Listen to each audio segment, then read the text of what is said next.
تجارة ولا بيع عن ذكر الله وإقام الصلاة وإيتاء الزكاة يخافون يوما تتقلب فيه القلوب والأبصار.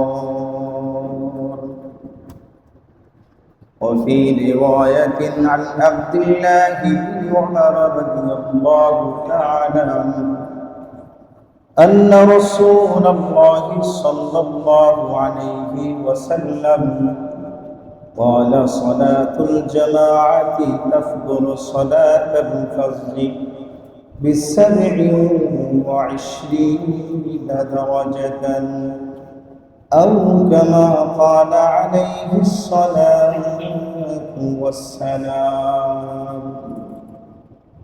صدق الله العظيم وصدق رسوله النبي الأمي الكريم، ونحن ذلك لمن الشاهدين والشاكرين والذاكرين، والحمد لله رب العالمين. সবাই দরুদ শরীফ পড়ি। আল্লাহুম্মা সাল্লি আলা সাইয়্যিদিনা মুহাম্মাদিন নাবিয়্যিল উম্মি ওয়া আলা আলিহি ওয়া সাল্লিম তাসলিমা।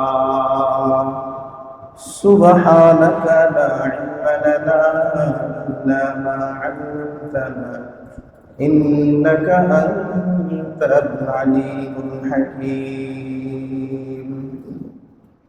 قال رب اشرح لي صدري ويسر لي أمري واحلل عقدة من لساني يفقهوا قولي. حمد بحد مر خداي باقنا، حمد بحد مر خدائی باقنا، آکے عبادت مشت خاکران، لا الہ الا اللہ، لا الہ الا اللہ، لا الہ الا اللہ محمد রাসূলুল্লাহ সাল্লাল্লাহু আলাইহি ওয়াসাল্লাম। আলহামদুলিল্লাহ, আল্লাহ সুবহানাহু ওয়া তাআলার নিকট অসংখ্য অগণিত কৃতজ্ঞতা জ্ঞাপন করি যে মহান রব্বুল আলামিন আমাদেরকে তার ঘর মসজিদে আসার এবং বসার জন্য তৌফিক দান করেছেন। সেজন্য আমরা সকলেই শুকরিয়া জ্ঞাপন করে নেই আলহামদুলিল্লাহ। সাথে সাথে সাইয়্যিদুনা নবী মুহাম্মদুর রাসূলুল্লাহ সাল্লাল্লাহু আলাইহি ওয়াসাল্লামের শানে একবার মহব্বতের সহিত দরুদ পাঠ করে নেই সাল্লাল্লাহু আলাইহি ওয়াসাল্লাম। সম্মানিত মুসলিম ইকরাম, গত 2-3 সপ্তাহ হলো আলোচনা চলতেছিল, নামাজের গুরুত্ব সম্পর্কে আলোচনা চলতেছিল। তো জামাতের সাথে নামাজ আদায় করার গুরুত্ব নিয়ে আলোচনা চলবে ইনশাআল্লাহ। আজকের আলোচনার বিষয়বস্তু আল্লাহ রাব্বুল আলামিন তার কুরআন কারীমের মধ্যে এমন ব্যক্তিদের সম্পর্কে প্রশংসা করেছেন, জামাতে নামাজ আদায়কারীদের নিয়ে আল্লাহ তাআলা স্বয়ং নিজে প্রশংসা করেছেন। তো আল্লাহ তাআলা আয়াতের কারিমার মধ্যে বলতেছেন, রিজালুল্লাহ তুলহিহিম তিজারাতুন ওয়ালা বাইউন আন যিকরিল্লাহি ওয়া ইকামিস সালাহ ওয়া ইতাইজ যাকাত। রিজাল এমন লোক তারা এমন লোক,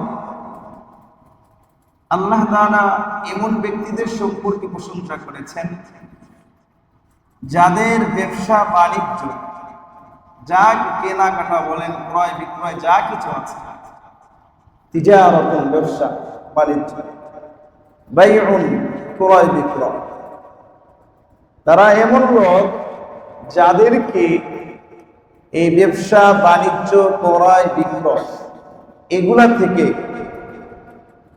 এগুলা করা সত্ত্বেও তাদেরকে নামাজ নামাজ আদায় করা থেকে যাকাত আদায় করা থেকে বিরত রাখতে পারে না। মানে এগুলা তাদেরকে বাধা দিতে পারে। সহজ যে ভাষা, ক্রয় বিক্রয় করতেছে, ব্যবসা বাণিজ্য করতেছে, সব কিছু করতেছে, এই সব কিছু তাদেরকে নামাজে শরীক হওয়া থেকে বাধা দিতে পারে। কেন, কি জন্য, এটা আমাকে বুঝতে হবে।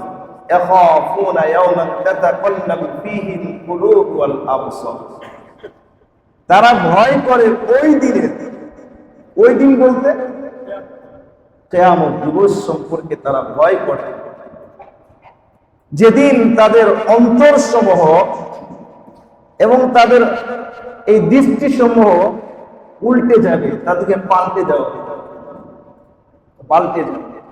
ওই দিনের সম্পর্কে তারা ভয় করার কারণে তাদের কোনো ব্যবসা বাণিজ্য ক্রয় বিক্রয় দুনিয়ার যাবতীয় কাজ থাকা সত্ত্বেও তাদেরকে নামাজ থেকে বাধা দিতে পারে না। সুবহানাল্লাহ। তো আমি যে হাদিসটা পড়েছি বুখারী শরীফের হাদিস, হযরত আব্দুল্লাহ ইবনে ওমর রাদিয়াল্লাহু তাআলা তিনি বলেন, আন্না রাসূলুল্লাহ সাল্লাল্লাহু আলাইহি ওয়াসাল্লাম ওয়ানা সালাতুল জামাআত, যে ব্যক্তি জামাতের সাথে নামাজ পড়ে, তাফদলু সালাতুল ফাজর, মানে এই ব্যক্তির নামাজটা একা একই নামাজ পড়ার চাইতে 27 দারাজাতান, বলতেছেন 27 গুণ সওয়াব আল্লাহ তাআলা জামাতের সাথে নামাজ পড়ার কারণে তার আমল নামায় লিখে দিবেন। আর যে ব্যক্তি একা নামাজ পড়বে ওই ব্যক্তির ব্যাপারে হাদিসে অনেক হুমকি আসছে, এমনও আসছে যে ওই ব্যক্তি যে ইচ্ছাকৃতভাবে তার ঘরে বসে নামাজ পড়ে, ওই ব্যক্তির ঘর বাড়ি আগুন দ্বারা জ্বালিয়ে দিতে হচ্ছে ইচ্ছাকৃতভাবে। এখন মাজুরা, যেটা অসুস্থ, আসতে পারে না, চলতে পারে না, সেটা ভিন্ন বিষয়। কিন্তু আমার শক্তি থাকা সত্ত্বেও যদি আমি নিজের বাড়িতে বসে নামাজ পড়ি, এদের ব্যাপারে আল্লাহ তাআলা বলেছেন, আল্লাহর রাসূল বলেছেন যে খুব কঠিন ভাবে তাদেরকে কথা বলেছেন। তো আমরা এই কঠিন ধমক থেকে বাঁচতে চাই কি চাই না?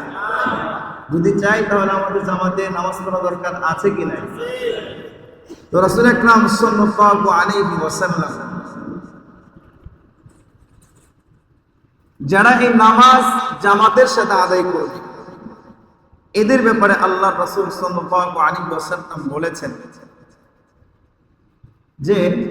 যে ব্যক্তি সুন্দরভাবে ওযু করে, মান তাওয়াজ্জা ফা আহসানাল ওযু, যে ব্যক্তি উত্তম রূপে ওযু করবে এবং আও মা'আন নাস আও মা'আল জামাআতি আও ফিল মসজিদ গফারাল্লাহু লাহু যুনুবাহু।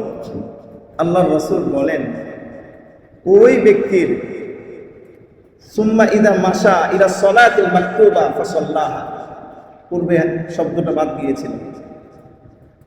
তো মা'আন নাসি আও মা'আল জামাআতি আও ফিল মসজিদ, যে মসজিদে আসলো, এসে একমাত্র আল্লাহ তাআলাকে সন্তুষ্ট করার উদ্দেশ্যে বাড়িতে সুন্দরভাবে ওযু করছে, ভালোভাবে ওযু করছে, ওযু করে মসজিদের দিকে ফরজ নামাজ জামাতের সাথে আদায় করার উদ্দেশ্যে রওনা করেছে। তো এই ব্যক্তির ব্যাপারে বলছেন, যখন সে এটা আদায় করলো, মানুষের সাথে জামাতের সাথে মসজিদে গিয়ে আদায় করলো, আল্লাহর রাসূল বলেন গফারাল্লাহু লাহু যুনুবাহু, আল্লাহ তাআলা তার সমস্ত গুনাহগুলো মাফ করে দেন। শুধু এই কষ্টগুলো করছে। আরো লম্বা হাদিস আছে। এরকম ভাবে হযরত আবু হুরায়রা থেকে আরেকটা হাদিস আছে। আন আবি হুরায়রা রাদিয়াল্লাহু তাআলা আনহু قال عن النبي صلى الله عليه وسلم قال من غدا أو راح, যে ব্যক্তি সকাল সন্ধ্যা, মান গদা মানে সকাল সন্ধ্যা কি করে, মান গদা আও রাহা ইলাল মাসাজিদ আও রাহা, মসজিদে ভ্রমণ করে, সকাল সন্ধ্যা আসে।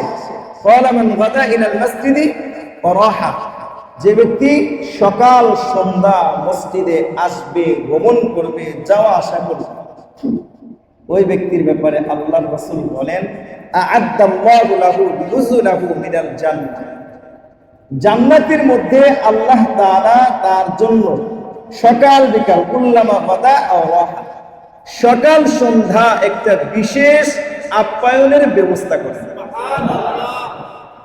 আপনারা মেহমান আসলে যেরকম ভাবে বাড়িতে আসলে সুন্দরভাবে প্লেট সুন্দর পরিষ্কার করেন, যে প্লেটে আপনি সারা বছর একবারও খান না, সেই প্লেট আপনি আপনার আলমারি থেকে বের করেন।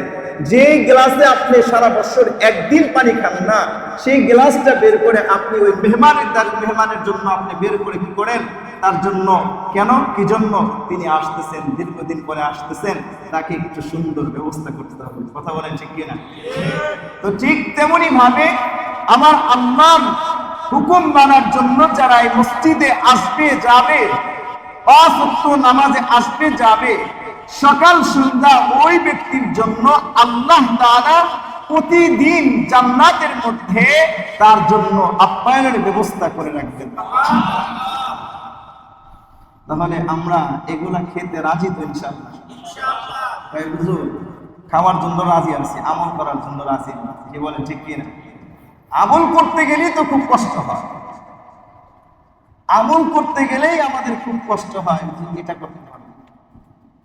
তো আমরা যদি আমল না করি তাহলে আমাদের জন্য কি এই ব্যবস্থা রাখবেন? রাখবেন না। আল্লাহ তাআলার নবী বলতেছেন, হযরত আবু হুরায়রা রাদিয়াল্লাহু তাআলা থেকে বর্ণিত, হাসরের ময়দান যখন আন-নবী হুরায়রা রাদিয়াল্লাহু তাআলা قال قال رسول الله صلى الله عليه وسلم سبعة يظلهم الله في ظله يوم لا ظل إلا ظله। একটু সুবহানাল্লাহ বলেন। আরবিটা শুনছেন, এখন বাংলাটা শুনবেন। আল্লাহর রাসূলের সাহাবী, সবচাইতে প্রিয় সাহাবী, সবচাইতে বেশি হাদিস বর্ণনা করেছেন হযরত আবু হুরায়রা রাদিয়াল্লাহু তাআলা। এই হযরত আবু হুরায়রা রাদিয়াল্লাহু তাআলা থেকে বর্ণিত, তিনি বলেন আল্লাহর রাসূল বলেছেন যে 7 শ্রেণীর ব্যক্তিকে কাল কঠিন কিয়ামতের ময়দানে, হাসরের ময়দানে তার যে আল্লাহ তাআলার আরশে আজিমের যে ছায়াটা আছে, ওই ছায়ার নিচে তাদেরকে স্থান দিবে। আর একটু আস্তে বলেন না সুবহানাল্লাহ। যেদিন কোন ছায়া থাকবে না, যেদিন কোন সুপারিশকারী থাকবে না, যেদিন কেউ সুপারিশ করতে পারবে না, ওই মুহূর্তে হাসরের ময়দানে আল্লাহ তাআলা স্বয়ং নিজে ছায়ার ব্যবস্থা, তার কুদরতি হাত দ্বারা তার ব্যবস্থা করেন। তো আমরা এই ছায়া পেতে চাই কি চাই? আর একটু জোরে বলেন, সত্যি চাই? তাহলে আমল করতে হবে কি হবে না? করতে হবে। 7 শ্রেণীর লোক কারা? এখন আমরা এখানে যারা বসে আছি তারা 7 শ্রেণীর অন্তর্ভুক্ত আছে কিনা, এটা এখন এই 7 শ্রেণীর বর্ণনা করলে আমরা বুঝতে পারব। সর্বপ্রথম যে নাম্বারটা আল্লাহর রাসূল বর্ণনা করেছেন, ইমামুন আদিলুন। ইমামুন আদিলুন, আদিল মানে ইমাম মানে, আমরা তো এটা বুঝি না। ইমাম মানে কি, আদিল মানে? ইমাম হচ্ছে নেতা, আদিল মানে ন্যায় বিচারক, ন্যায় পরায়ণ, বাদশা। তো এইরকম ব্যক্তিকে আরশে আজিমের নিচে, আরশে আজিমের যে ছায়া আছে, এই ছায়া পাকিস্তান। এখন ইমামুন আদিলুন বলতে শুধু কি আমাদের প্রধানমন্ত্রী, আমাদের রাষ্ট্রপতি, আমাদের মন্ত্রী যারা আছে তারা, আমাদের চেয়ারম্যান যারা আছে তারা, আমাদের সমাজে যারা নেতৃত্ব দেয় তারা, শুধু তাই নয়, প্রত্যেকটা ব্যক্তিকে ইমামুন আদিলুন হতে হবে। এমন ব্যক্তি সুবিচারক, যিনি সুবিচার প্রতিষ্ঠিত করে এমন ব্যক্তিকে আল্লাহ তাআলা আরশে আজিমের নিচে ছায়ার নিচে তাকে স্থান দিবেন। এখন আমি নেতৃত্ব দিচ্ছি মনে করেন এখানে, আমি যদি এখানে ন্যায় বিচার করামাত দিই, আমি যদি জুলুমের বিচার করি, তাহলে কি আমাকে সেই স্থানে জায়গা দিবে কি দিবে না? এই জন্য আল্লাহর রাসূল বলেছেন, আমি আল্লাহর হাবিব বলতেছি, তুমি যদি ইমামের নেতৃত্ব তুমি পাও, তুমি যদি এলাকার মধ্যে বিচারকের দায়িত্ব পাও, তুমি যদি নেতার দায়িত্ব পাও, মানুষ যদি তোমাকে মানে, তাহলে তুমি কি করবা? ন্যায় বিচার প্রতিষ্ঠা করার তুমি চেষ্টা করবা। মুসলমান, যদি কোনো ব্যক্তি আমার কারণে ন্যায় বিচার না মানার কারণে যদি কোনো প্রকার কষ্টের মধ্যে লিপ্ত হয়, জুলুমে নির্যাতিত হয়, আল্লাহর হাবিব বলতেছেন কাল কঠিন কিয়ামতের ময়দানে, হাসরের ময়দানে ওই ব্যক্তি আরশে আজিমের ছায়ার নিচে তাকে স্থান দেওয়া হবে না। নাউজুবিল্লাহ বলেন। 2 নাম্বার, কয় নাম্বার? ওয়াশাবুন নাশআ ফি ইবাদাতিল্লাহ, যুবক ছোট্ট থেকে নিয়ে যারা আমল করতে করতে যুবক বয়সে পৌঁছেছে, এমন যুবক, এই যুবকরা আল্লাহর ইবাদতের মধ্যে কাটিয়ে দিয়েছে, ইবাদত করতে করতে বড় হয়েছে, বৃদ্ধ হয়ে গিয়েছে। বলা হচ্ছে যে এই সমস্ত যুবকদেরকে আল্লাহ তাআলা আরশে আজিমের ছায়ার নিচে তাদের স্থান দিবেন। কেন ঘোষণা করলেন? এটা তো আমাকে জানা দরকার আছে, কথা বলেন ঠিক কিনা? বলতেছেন যে সবচাইতে গুনাহ সয়লাবটা ঘটে এই যুবক বয়স। যখন যুবক বয়সটা আমার শুরু হয়ে যায়, বিভিন্ন গুনার মধ্যে লিপ্ত হতে আমার মনটা চায়, কথা বলেন ঠিক কিনা? কোন সময় কোন গুনাহটা করে ফেলে ও নিজেই বুঝতে পারে না। এই জন্য আল্লাহর রাসূল বলছেন, আল্লাহর রাসূল বলেন, আল্লাহ তোমাকে যৌবন দিয়েছে, তোমার যৌবনতা দিয়েছে, তুমি তোমার এই যৌবনতা যদি ঠিক না রাখতে পারো, যদি তুমি অবৈধ কাছে খাটাও, তাহলে তুমি জানিয়ে রাখো আল্লাহ এত সুন্দর তোমাকে নিয়ামত দিল, যৌবন বয়স তোমাকে দিল, শক্তি দিল, সামর্থ্য দিল, সব কিছু দিল, কি জন্য দিয়েছে? একমাত্র তার ইবাদত করার জন্য। কথা বলেন ঠিক কিনা? এ মুসলমান, যদি আমি যৌবন বয়সে আমার জীবনটা বিভিন্ন স্থানে নষ্ট করে দেই, আল্লাহর হাবিব বলতেছেন আল্লাহ তাআলা ওই যুবককে কাল কঠিন কিয়ামতের ময়দানে আরশে আজিমের ছায়ার নিচে আল্লাহ তাকে স্থান দিবে না। নাউজুবিল্লাহ বলেন। কয়টা গেল?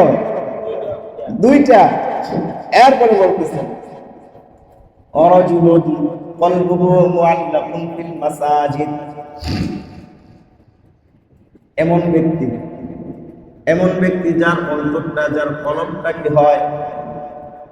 এ মুসলমান, এমন ব্যক্তি, যে ব্যক্তির অন্তর, যে ব্যক্তির কলবটা শুধু মসজিদের সাথে ঝুলানো থাকে, লটকানো থাকে, মসজিদের প্রতি যার অন্তরটা দাবিত থাকে, লাগানো থাকে, মসজিদ থেকে বের হওয়ার সাথে সাথে আবার মন চাই কোন সময় মুয়াজ্জিন আযান দিবে, আল্লাহু আকবার, আমি সাথে সাথে গিয়ে জামাতের সাথে নামাজ আদায় করব, আল্লাহু আকবার। এরকম ব্যক্তিকে আরশে আজিমের ছায়ার নিচে স্থান দিবে। কয়টা গিয়েছে? কয়টা? এবার আসেন 4র্থ নাম্বার, ওয়ারাজুলানি তাহাব্বা ফিল্লাহ ইজতামা আলাইহি ওয়া তাফাররাকা আলাইহি। আল্লাহর হাবিব বলেন, ওয়ারাজুলানি তাহাব্বা ফিল্লাহ, 2জন ব্যক্তি এমন যে একজন অপরকে ভালোবাসে একমাত্র আল্লাহ তাআলাকে সন্তুষ্টি করার জন্য। সুবহানাল্লাহ। ইজতামা আলাইহি ওয়া তাফাররাকা আলাইহি, দুইজন একত্রিত হয় একমাত্র আল্লাহ তাআলাকে সন্তুষ্টি করার জন্য। দ্বিতীয় নাম্বার ওয়া তাফাররাকা আলাইহি, এবং বিচ্ছিন্নতা ঘটায় একমাত্র আল্লাহ তাআলাকে খুশি করার জন্য। এরকম গুণওয়ালা ব্যক্তিকে আল্লাহ তাআলা আরশে আজিমের ছায়ার নিচে স্থান দিয়েছেন। সুবহানাল্লাহ বলেন। কিন্তু বর্তমান আমরা যে সমাজে বাস করি, আমরা যে দেশে বাস করি, বলতেছেন এমন স্থানে আমরা বাস করতেছি, আমরা যতই একে অপরের সাথে বিচ্ছিন্নতা ঘটাতে পারি, যতই একে অপরের সাথে শত্রুতা করতে পারি, এটাই হচ্ছে আমাদের মধ্যে সর্বদা মনের মধ্যে কি হয়, আমাদের জ্বালা পড়ায়, জ্বালাইতে থাকে শয়তান। কথা বলে ঠিক কিনা? কারণ আমাদের মধ্যে ভালো কেউ দেখতে চায় না, সে হচ্ছে শয়তান। মুসলমানের মধ্যে একতা দেখতে চায় না, আমাদের মধ্যে থেকে কিভাবে বিচ্ছিন্ন করে দেওয়া যায়, মিল মহাব্বত একেবারে শেষ করে দেওয়া যায়, এটা নিয়ে সর্বদাই শয়তান আমাদের পিছনে লেগেই আছে। কথা বলে ঠিক কিনা? এই জন্য আমাদের কি করতে হবে? শয়তানেরই ছাড়তে হবে, কি হবে না? কয় নাম্বার গিয়েছে? ওয়ারাজুলুন দাআতহু ইমরাআতুন যাতু মানসিবিন ওয়া জামালিন। আল্লাহর হাবিব বলতেছেন যে এমন মহিলা, এমন প্রভাবশালী মহিলা, ক্ষমতাদার মহিলা, যার এলাকার মধ্যে প্রভাব আছে, সব জায়গায় প্রভাব আছে, এরকম মহিলা কোন যুবককে যদি ব্যভিচারে লিপ্ত হওয়ার জন্য ডাকে, আর যুবক বলে দেয় ফাকালা ইন্নী আখাফুল্লাহ, আমি এই কাজ করতে পারবো না, ব্যভিচার করতে পারবো না, তোমার সাথে জেলায় লিপ্ত হতে পারবো না, কারণ আমার আল্লাহ, আমি আমার আল্লাহকে ভয় করি। পৃথিবীর কাউকে যদি ভয় না করি, পৃথিবীর কাউকেও যদি না দেখে, তবে আমার দেখনেওয়ালার মালিক আল্লাহ আরশে আজিমে বসে আছেন। আমি যখন গুনার মধ্যে লিপ্ত হব, ব্যভিচারে লিপ্ত হব, তোমার সাথে জিনা করব, আমার আল্লাহ তৎক্ষণাৎ দেখে ফেলবি। কথা বলে ঠিক কিনা? দেখনেওয়ালার মালিক কে? আমি জুলুম করতেছি, আমি নির্যাতন করতেছি, আমি মানুষের সাথে খারাপ ব্যবহার করতেছি, সব কিছু দেখনেওয়ালার মালিক। পৃথিবীর সব স্থান, সব জায়গা, সব চোখকে ফাঁকি দেওয়া যায়, কিন্তু আমার মালিককে ফাঁকি দেওয়া যায়। কয়টা গিয়েছে? এরপরে বলতেছেন ওয়ারাজুলুন তাসাদ্দাকা বিসাদাকাতি, ওয়ারাজুলুন তাসাদ্দাকা বিসাদাকাতি, দান করা। আমরা দান করি না? হাত্তা লা তা'লামা শিমালুহু মা তুনফিকু ইয়ামিনুহু। আল্লাহর হাবিব বলতেছেন তুমি এমন ভাবে দান করবা, যেমন কোন ব্যক্তি দান করলো এমন ভাবে দান করবে তোমার ডান হাত কি দান করেছে তোমার বাম হাত যেন জানতে না পারে। সুবহানাল্লাহ। এ মুসলমান উম্মত, আল্লাহর হাবিব বলতেছেন যদি কোনো ব্যক্তি দান করে এমন ভাবে দান করবে যাতে তার ডান হাত যা দান করেছে বাম হাত সেটা জানতে না পারে, ডান হাত যেটা দান করেছে বাম হাত যেন সেটা জানতে না পারে। এ মুসলমান, কোন ব্যক্তি যদি দান করে, যদি সেই দানের জন্য গর্ব করে আমি মসজিদে অমুক টাকা দিয়েছি, অমুক কিছু দিয়েছি, বা অমুক জায়গায় অমুক টাকা দিয়েছি, মাদ্রাসায় এত টাকা দিয়েছি, অমুক লোককে এত টাকা দিয়েছি, আমার হাবিব বলতেছেন ওই ব্যক্তির দানের কোনো সওয়াব হবে না, বরঞ্চ থুতু নিক্ষেপ করে আবার সে থুতুটা চেটে তুলল। দান করে যেন ফোঁটা দিয়ে ফেলে। যদি আমি মুখ সমাজে জানাই, তাহলে আমি থুতু ফেলে আবার থুতু কি উঠাই না, এরকম আল্লাহর হাবিব তো বলেছেন দান করো এমন অবস্থায় যাতে করে কেউ জানতে না পারে, তোমার হাতটা পর্যন্ত জানতে না পারে। কথা বলেন ঠিক কি না? এই জন্য আমাকে আপনাকে দান ওইভাবেই করতে হবে, কি বলেন, যদি আমি আরশে আজিমের ছায়ার নিচে স্থান পেতে চাই। সবাই পেতে চান তো ইনশাআল্লাহ? আল্লাহ তাআলা কবুল করুন। এরপরে কি বলেছেন? ওয়ারাজুলুন যাকারাল্লাহ খালিয়ান ফাফাদাত আইনাহু।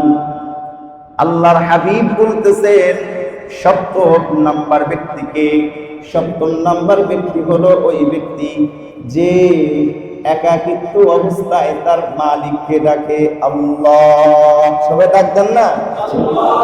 আর একটু জোরে ডাকতেন না? আল্লাহ। ওই ব্যক্তি আল্লাহ রাব্বুল আলামিন কাল কঠিন কিয়ামতের ময়দানে আরশে আজিমের ছায়ার নিচে তাকে স্থান দিবে। যে ব্যক্তি মালিককে আল্লাহকে একাকিত্ব অবস্থায় ডাকে আল্লাহ আল্লাহ ফাফাদাত আইনাহু, অথবা সে চোখের পানিটা জারজার করে দুটি চোখ দিয়ে পানি ছাড়ে আর আল্লাহকে ডাকে আল্লাহ আল্লাহ। তাহাজ্জুদের নামাজ পড়ে গভীর রাতে একাকিত্ব অবস্থায় দুটি হাত উঠাইয়া আল্লাহকে ডাকে আল্লাহ। ডাকতেন না? আল্লাহ। এইভাবে আল্লাহকে ডাকে আর বলে আল্লাহ জীবনে অনেক গুনাহ করেছি, গুনাহ করতে করতে জবানটা শেষ করে ফেলেছি, মানুষের সাথে অন্যায় করতে করতে হাতটা গুনাহ দ্বারা ভরপুর করে ফেলেছি, অন্যায় করতে করতে চোখটা গুনাহ দ্বারা ভরপুর করে ফেলেছি, গুনাহ করতে করতে পাটা গুনাহ দ্বারা ভরপুর করে ফেলেছি। হে মুসলমান, ওই যুবক যখন আল্লাহর কাছে কান্নাকাটি করে বলবে আল্লাহ গুনাহ করতে করতে আমার অন্তরটা পর্যন্ত নষ্ট করে ফেলেছি, কালো করে ফেলেছি, ও মালিক আল্লাহ তোমার দুটি কুদরতি পা ধরে বলি রে মালিক আল্লাহ তুমি আমার জিন্দেগীর সমস্ত গুনাহগুলো তুমি মাফ করে দাও। আমার আল্লাহ বলেন ও বান্দা তুমি শোনো, তুমি আমার কাছে এমন ভাবে মাফ চাও আমি আল্লাহ এই মুহূর্তে তার সমস্ত গুনাহ মাফ করে দিলাম। এইভাবে যদি কেউ ডাকতে পারে আল্লাহ অবশ্যই মাফ করে দিবে। ডাকার মতো ডাকতে হবে। আমরা বলি আল্লাহ কেন এত বিপদ দেয়? আরে বাবা, আপনাকে যে আল্লাহ খাওয়াইতেছে এটাই তো অনেক কিছু, কারণ এত কিছু দিয়েছে, হাত দিয়েছে, পা দিয়েছে, চক্ষু দিয়েছে, জবান দিয়েছে, এগুলো আপনি ব্যবহার করতেছেন তার নিয়ামত, কিন্তু তার নিয়ামতের শুকরিয়া যেমন করতেছেন না, বরঞ্চ অশুকরিয়াই সবচেয়ে বেশি করতেছেন। কথা বলেন ঠিক কিনা? আমি পর্যন্ত একজনও করি না আল্লাহ তুমি আমাকে জবান দিয়েছো, যে জবান দ্বারা খাচ্ছি, আমার চোখ দিয়েছো, যে চক্ষু দ্বারা আমি দেখে দেখে কাজ করতেছি, এটা কাজ করে আমার উপার্জন করতেছি, এই টাকা দিয়ে আমার সন্তানদেরকে খাওয়াইতেছি, আমার মাকে খাওয়াইতেছি, আমার বাবাকে খাওয়াইতেছি, আমি আমার পরিবারের অনেক সদস্যদেরকে দিচ্ছি। এইভাবে কোনদিনের চিন্তা ভাবনা আমরা করি? তো আমরা শুকরিয়া করি না। লা ইন শাকারতুম লা আযীদান্নাকুম ওয়া লা ইন কাফারতুম ইন্না আযাবি লাশাদীদ। কঠিন কঠিন বলতেছেন, শুকরিয়া আদায় করবারা, জানিয়ে রাখো আমার আযাবটা খুব কঠিন, খুব কঠিন। এই আযাব যদি তোমাকে ধরে ফেলে তুমি আর বাঁচতে পারবা না। আল্লাহর হাবিব সাল্লাল্লাহু আলাইহি ওয়াসাল্লাম এরকম ভাবে অসংখ্য অগণিত হাদিস বর্ণনা করেছেন এই জামাতের সাথে নামাজ আদায় করা। عن أنس بن مالك رضي الله تعالى عنه قال قال رسول الله صلى الله عليه وسلم من صلى لله 40 يوما, যে ব্যক্তি কয়দিন? 40 দিন। কয়দিন পড়বে? 40 দিন নামাজ পড়বে। ফি জামাতিন ইদরিকু তাকবীরাতাল উলা। আল্লাহর হাবিব বলতেছেন যে ব্যক্তি 40 দিন পর্যন্ত জামাতের সাথে তাকবীর উলার সাথে নামাজ আদায় করবে, ইদরিকু তাকবীরাতান বলতেছেন উলা, তাকবীর উলা অর্থাৎ ইমাম সাহেব যখন বলে আল্লাহু আকবার ওই সময় সাথে সাথে তাকবীর বলে দাঁড়াইবে। আল্লাহর হাবিব বলতেছে বারাআতুতিবা লাহু বারাআতানি, তার জন্য আল্লাহ তাআলা দুইটা সার্টিফিকেট লিখে রাখে। এ মুসলমান নবীর উম্মত, ও মুসলিম বাবাজি একটু খেয়াল করে শুনবেন। এক নম্বর হলো বারাতুম মিনান নার ওয়া বারাতুম মিনান নিফাক। এক নম্বর হলো জাহান্নামীদের দৃষ্টি থেকে আপনার নামটা কেটে দিবেন। সুবহানাল্লাহ। আর একটু জোরে বলুন সুবহানাল্লাহ। ওয়া বারাতুম মিনান নিফাক বলতেছেন মুনাফিকদের লিস্টি থেকে আপনার নামটা আমার নামটা কেটে দিবে। মুনাফিকটা, এই মুনাফিক এত নিকৃষ্ট, এত খারাপ, সবচাইতে বেশি ইসলামের ক্ষতি করেছে, এখনো সমাজেও সবচাইতে বেশি ক্ষতি করে এই সমস্ত মুনাফিকের দল। কথা বলেন ঠিক কিনা? কারণ সকল ফিতনার মধ্যে আছে এক শ্রেণীর মুনাফিক। এই মুনাফিকরা সমাজেও কি করে? ফিতনা তৈরি করে, রাষ্ট্রেও ফিতনা তৈরি করে, সব ক্ষেত্রে তারা কি করে? ফিতনার মধ্যে লিপ্ত থাকে। এদেরকে বলা হয় মুনাফিক। আল্লাহর রাসূল এই মুনাফিকদের ব্যাপারে কঠিন হুঁশিয়ারি বলেছেন, হে মুনাফিক, ইন্নাল মুনাফিকিনা ফি দারকিল আসফালি মিনান নার। আল্লাহ ঘোষণা করে দিয়েছেন এই মুনাফিকটা সবচাইতে জাহান্নামের একেবারে নিচে থাকে। নাউযুবিল্লাহ বলেন। কারণ পৃথিবীর মধ্যে যত মারামারি, কাটাকাটি, হানাহানি হয়েছে একমাত্র মুনাফিকদের কারণে। তো আমাদেরকে আল্লাহ তাআলা এই সমস্ত বিষয় থেকে বিরত থাকার জন্য তৌফিক দান করেন। সারা জীবন মনে করেন মুনাফিক করছে, সারা জীবন ব্যবসা বাণিজ্য করছে, কি করেছে? নামাজে আসে না। এখন কি করবে? আল্লাহ তাআলা হাসরের ময়দানে ফয়সালা করে দিবেন। কেমন ফয়সালা? বলবে এবার যাও, জান্নাতীরা জান্নাতের দিকে যাও, জাহান্নামীরা জাহান্নামের দিকে যাও। আমল করো নাই, ফয়সালা কোনটা? ফারিকুন ফিল জান্নাতি ওয়া ফারিকুন ফিস সাঈর। আমি আল্লাহ দুইটা রাস্তা দিয়েছিলাম, একটা রাস্তা জান্নাতে, দ্বিতীয় রাস্তা হলো জাহান্নামের। তুমি চাইলে জান্নাতের রাস্তা ধরতে পারো, চাইলে জাহান্নামের রাস্তা ধরতে পারো। এখন তুমি তোমার মেধা শক্তি দিয়ে বুঝো কোনটা হক কোনটা মিথ্যা, তুমি নিজে বুঝে নাও। কথা বলেন ঠিক কিনা? এ মুসলমান, যখন জাহান্নামীরা জাহান্নামে দিয়ে যাবে, জান্নাতীরা জান্নাতের দিকে যাবে, জান্নাতি ভাইয়েরা জিজ্ঞাসা করবে, এইভাবে জিজ্ঞাসা করবে যে তোমাদের কোন জিনিস পাওয়া, কোন জিনিস তোমাদেরকে জাহান্নামে নিয়ে আসলো? ফি জান্নাতি ইয়াতাসাআলু আনিল মুজরিমিন। অপরাধীদেরকে জিজ্ঞাসা করবে, জাহান্নামীদেরকে জান্নাতি ভাইরা জিজ্ঞাসা করবেন কোন জিনিস তোমাকে জাহান্নামে নিয়ে আসলো? মা সালাকুম ফি সাকার। কিসে?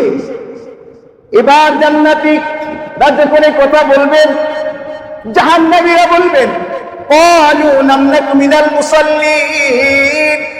ও ভাই, তোমরা তো দুনিয়ার মধ্যে থেকে নামাজ পড়েছো, আমরা তো নামাজ পড়ি নাই, এই জন্য আজকে আমাদের জন্য জাহান্নামের ফয়সালা হয়েছে। নাউযুবিল্লাহ। ক্বালু লাম নাকু মিনাল মুসাল্লিন ওয়া লাম নাকু নুতঈমুল মিসকিন। আমরা যারা মিসকিন দুনিয়ার মধ্যে ছিল তাদেরকে আমরা খানা দেই নাই, বরঞ্চ তাদের সাথে আমরা দুর্ব্যবহার করেছি। আছে কি নাই?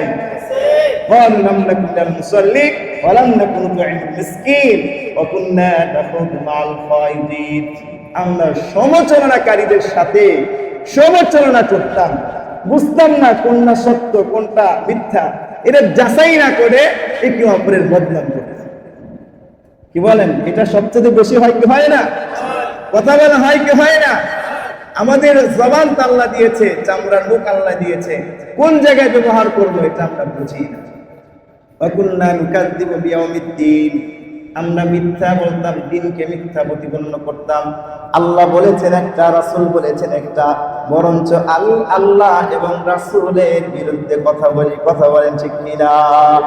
এ মুসলমান, আল্লাহ এবং আল্লাহর রাসূলকে নিয়ে যে ব্যক্তি কথা বলবে, যে ব্যক্তি ইখতিলাফ করবে, যে ব্যক্তি কোনো মতরক্ষ করবে, আমার হাবিব বলেন, আল্লাহ বলেন ও বান্দা, তোরে তো এত বড় পণ্ডিতি করতে কই নাই, বলি নাই। যখন এত বড় পণ্ডিতি শুরু করবি, তুই আমার আল্লাহ, আমি আল্লাহর যে বিধান আছে সেই বিধানের সাথে বাড়াবাড়ি করবি। আমি আল্লাহ তোর জন্য রেডি করে রেখে দিয়েছি জাহান্নাম। কথা বলেন ঠিক কি না? আমার মাথা যতটুকু, অতটুকু আমাকে চিন্তা করতে হবে। আমার মাথা ছোট, আমাকে অত বিশাল বিষয়টা চিন্তা করা যাবে না। কথা বলেন ঠিক কিনা? আমরা কিছু কিছু মানুষ আছে, আমরা সূরা ফাতিহা জানি না। কথা বলেন ঠিক কিনা? ইখলাস জানি না, দুরূদ শরীফ জানি না, আমরা দোয়া মাসুরা জানি না, আত্তাহিয়াতু জানি না, আমরা দোয়া কুনুত জানি না। আমরা অথচ আমরা বলি বুখারী শরীফে পড়েছি, মুসলিমে পড়েছি। আরে ভাই, বুখারী শরীফ আমরা তো 18 বছরে পড়ে শেষ করতে পারলাম না, তুমি একদিনই শেষ করে দিয়েছো। কি বলেন ঠিক কিনা? এরকম আছে কি নাই? আছে। এগুলা থেকে বাঁচতে হবে কি হবে না? হবে। আমাকে আল্লাহ যতটুকু পাওয়ার দিয়েছে, যতটুকু মেধা দিয়েছে, অতটুকু নিয়ে আমাকে চিন্তা করে সামনে চলতে হবে। কথা বলেন ঠিক কিনা? আখলিস দীনাকা ইয়াকফিকাল আমালুল কলিল। তুমি তোমার দিনকে খাঁটি করো, অল্প আমলেই তোমার জন্য যথেষ্ট হয়ে যাবে। সুবহানাল্লাহ।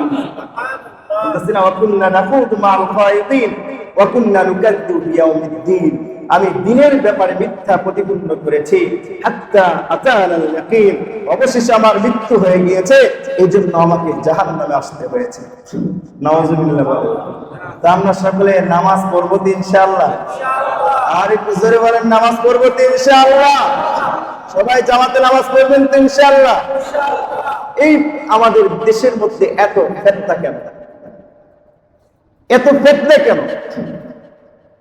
এত মারামারি, হারামি, কাটাকাটি কেন? আল্লাহ তো ঘোষণা করেছেন, যাহারাল ফাসাদু ফিল বাররি ওয়াল বাহরি বিমা কাসাবাত আইদিন নাস। জলে এবং স্থলে যা ঘটবে সব কিছু তোমাদের হাতের কামাই। এগুলা তোমরা হাত দ্বারা কামাই করে নিয়েছো, অর্জন করে নিয়েছো, উপার্জন করেছো, তাহলে তোমাদের কি ভোগ করতে হবে না? কি বলেন ঠিক কি না? এই জন্য আমরা নামাজ পড়ি না, আমরা সঠিকভাবে চলি না, নবীজির তরিকা চলি না, আল্লাহর হুকুম মেনে চলি না। আল্লাহ আমাদেরকে ভালোবাসবেন নাকি আমাদের উপর আযাব চাপায়া দিবেন? তাহলে আযাব থেকে বাঁচতে হলে আল্লাহর হুকুম মানা দরকার আছে কি নাই? সবাই মানবেন তো ইনশাআল্লাহ? হাত উঠান সবাই। আল্লাহ তাআলা আমাদের সকলকে মানার জন্য তৌফিক দান করেন। আল্লাহ তাআলা আমাদের সকলকে 5 ওয়াক্ত নামাজ আসার জন্য তৌফিক দান করেন। সকল প্রকার অলসতা দূর করে দেন, সকল প্রকার শয়তানি ওয়াসওয়াসা আমাদের থেকে দূর করে দেন। আল্লাহ তুমি আমাদেরকে কবুল করে নাও।